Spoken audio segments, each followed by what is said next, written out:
smoke on the ground, so I don't know if I said this should take it. Get off on the floor, you heard it before. That never from me isn't changing. I wanna make you look right over me. I wanna let you know there's more to me. I wanna have your favorite story to me. I'll be on my way.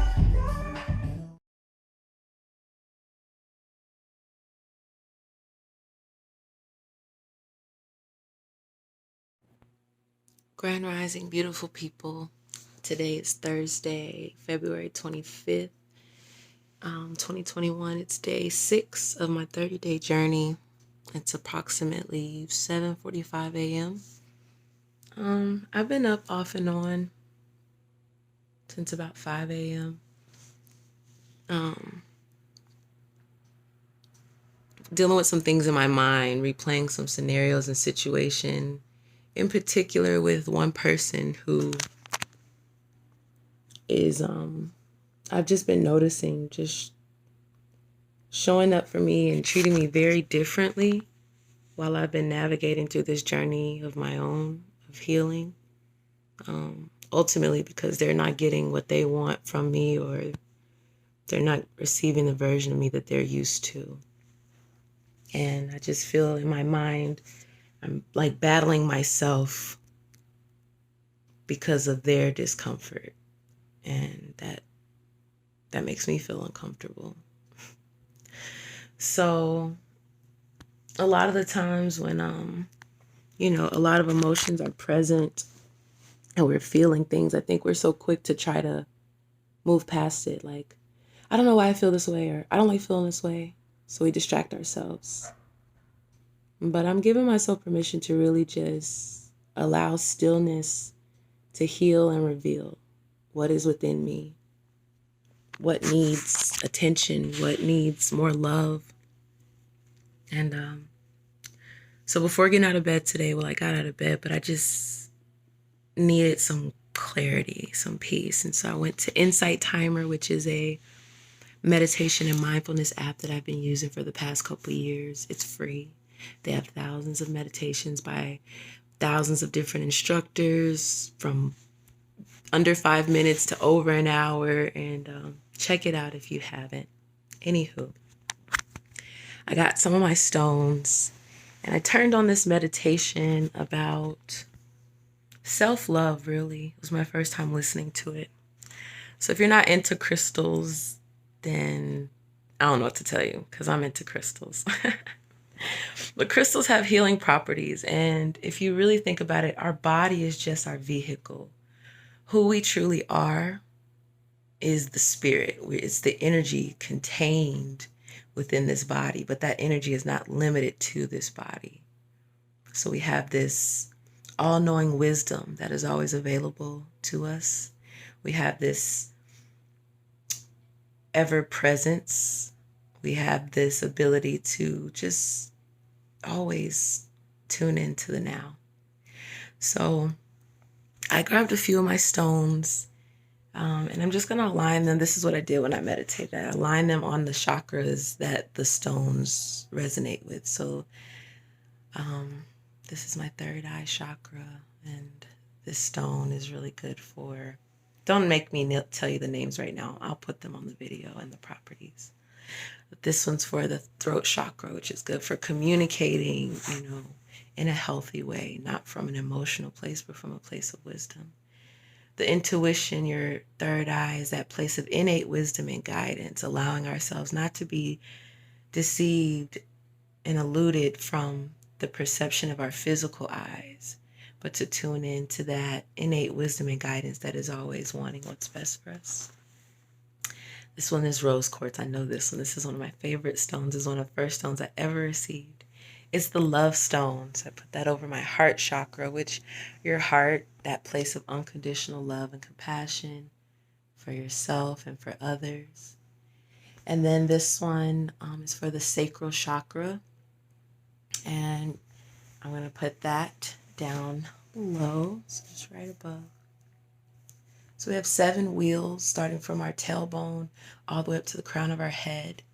And these wheels house a certain energy.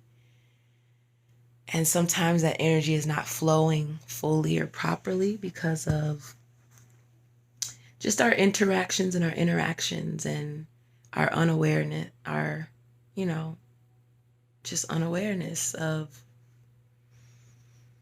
being energetic beings, being spiritual beings. So over this next 30 days, I really am just gifting myself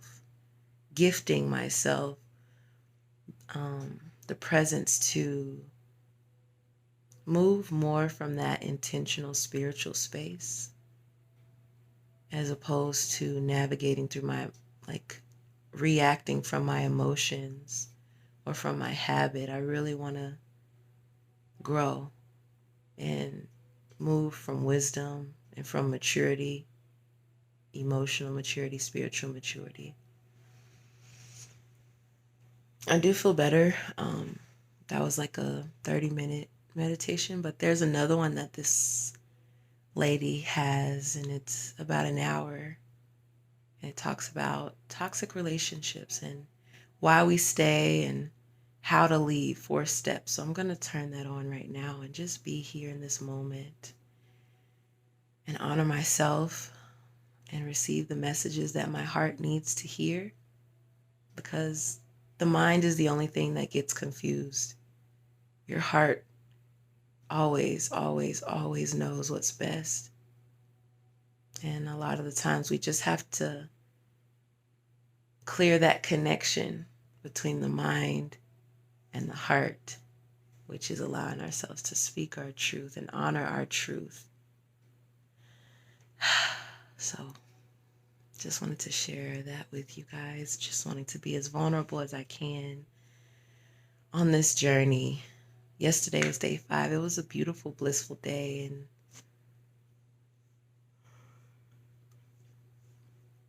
life is not linear, which means it's not this. It's not a straight line. Life is up and down and in and out and all the twists and turns, and just know that it all serves a purpose.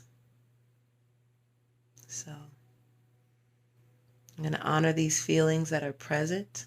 I'm going to welcome them in. I'm going to sit with them. And then I'm going to meet them with love. And I'm going to ask that they leave.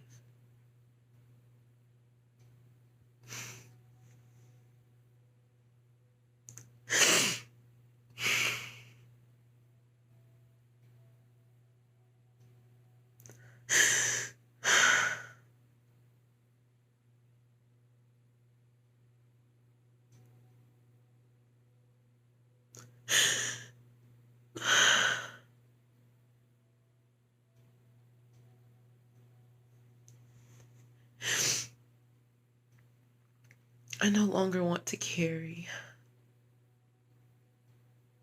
what's not mine. I don't want to carry the responsibility of others' feelings and thoughts. And I know that the love that I experienced is not the only love that exists. And I do desire to create the love that I know I do desire and that I do deserve. And just start by offering that to myself. And I feel like first that means I have to clear the path of what has taken up space. And in order to clear that, I must first acknowledge it. And yeah.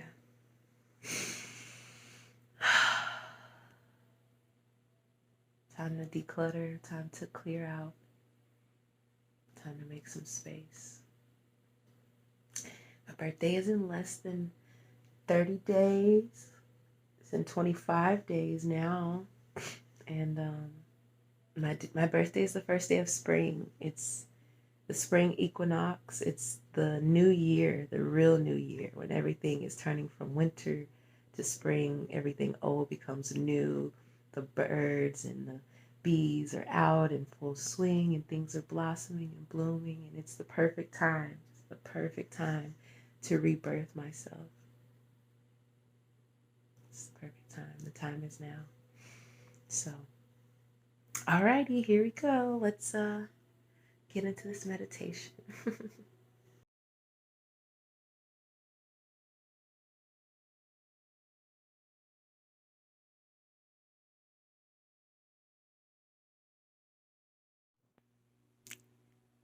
It's 9:30 a.m. and I feel grateful. Everything that was in the messages that I listened to this AM was much needed. And as someone who is often offering guidance and um, clarity to others, it's rare that I am able to receive that, or it's rare that I allow myself, it's rare that I do receive that in return. And so I'm grateful that the messages presented themselves through the best medium.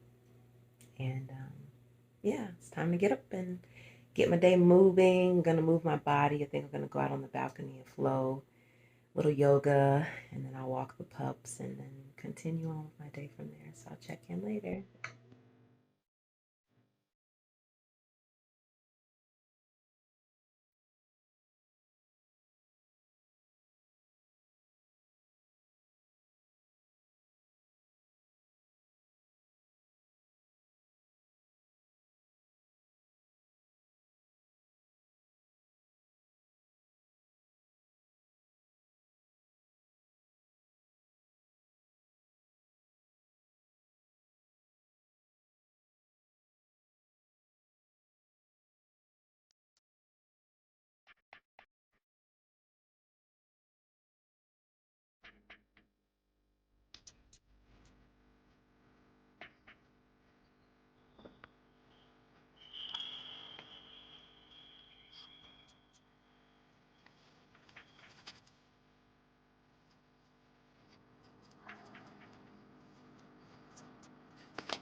And two further notes.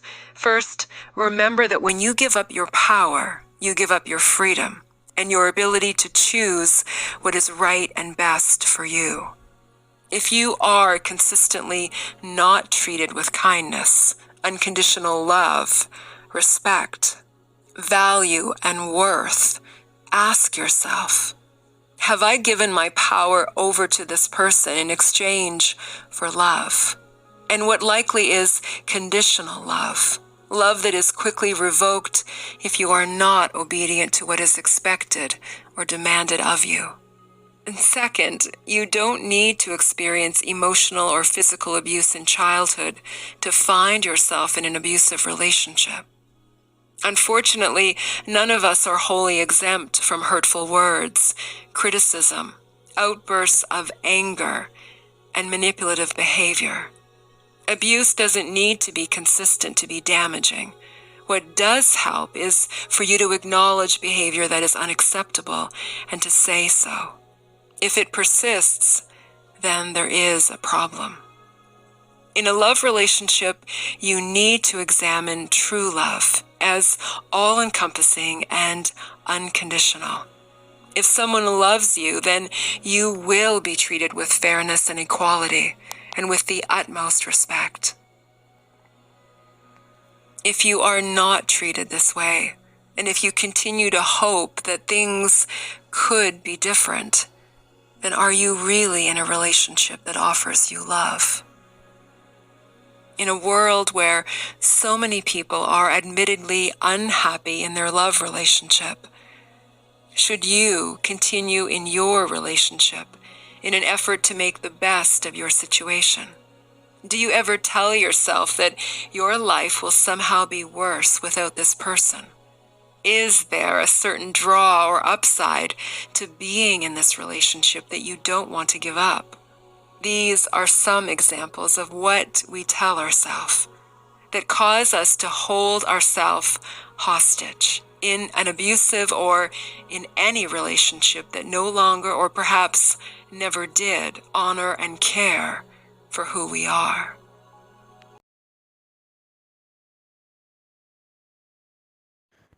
So, I have not moved my body yet. I was meditating and I pulled some cards for myself. I've just been really reflecting. Today's been more of a meditative state for me, just being present and sitting with what I'm feeling and navigating through the journey of getting to the root of what I'm feeling.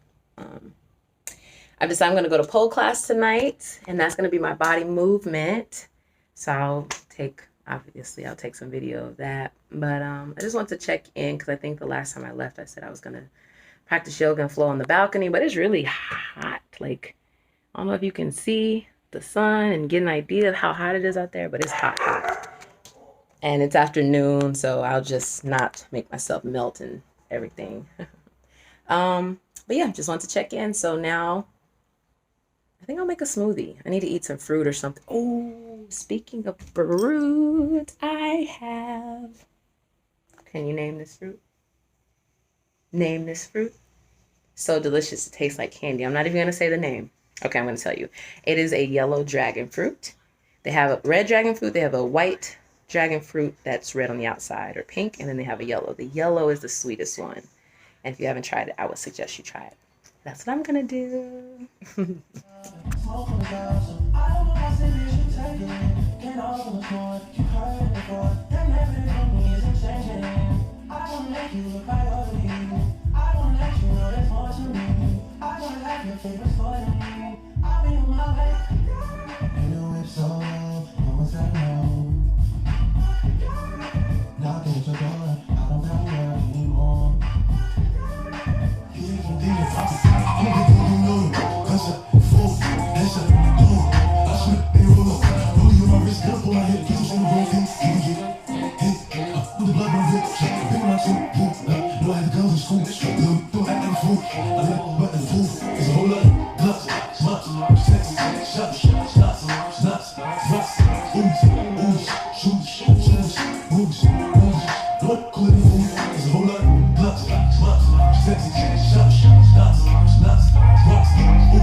Peace and love, beautiful people. It is, I don't even know what time it is right now. Let me see. 5:47. It's 5:47. I am getting out of the house to go for a walk, and I thought I was going to go to pole class, but I really don't feel like driving, and it's a late class, so I'm walking to this neighborhood lake. There's some grass out there. I'm going to just flow, do a little yoga. Speaking of yoga, there's this little family, it's this guy and three little boys, and they're like stretching and stuff right now. It's so cute. Anywho, yes, I want to document this just so I can stay on track with what day is what day. Today is day 5. It's still Thursday. It's been a more like reflective day. I'm grateful for that because every day won't be up, every day won't be down. Some days are going to be in between. And it's really just all about the perspective that we choose to keep. So I'm grateful for the awareness that's coming with this journey. And I feel myself being able to respond to situations more rather than react to them. I can feel when certain people want a reaction out of me. And it's like I get to level up. It's like, nah, bruh, I'm not doing that today. I'm not doing that anymore. I'm over that. So I'm grateful. Yay, almost by the water. I don't know if you guys can see it across the way there. Alright. Oh, yeah, I got my fruit with me. Got a peach. Got a nanner. Got a smile. Sunshine. Alrighty. And here we are. Just off in the little cut. Right off the street, but excuse me. That's that wine kombucha that I had. No swimming. Alright. That sign down there says alligators present. I haven't seen any, but I'm not looking for them either. So, alright, let's flow before the sun goes down. Something that you need to know. You give up your power by avoiding or denying the truth. This is for anything in your life. This means that you have rejected your ability to act on factual information. And with that, the freedom that comes from living authentic each time that you make excuses for and are willing to accept being mistreated. Abusive behavior is cyclical. It begins gradually. It is often accompanied by apologies and unkept promises of change, and that the abusive behavior will stop. By the time our self-esteem and worth have been further compromised or damaged, we have already made this relationship important. We have invested ourselves in the relationship, even though we know that how we are being treated is wrong. If you begin to lose yourself in your relationship, if you begin to make choices that compromise what you believe in and what you stand for, then you are not in a relationship with someone who values who you are. And you are not valuing yourself either. You cannot truly be loved by another person if they do not accept you as you are, or if they continue to press you to change what is important to you in order to allow them to have their way.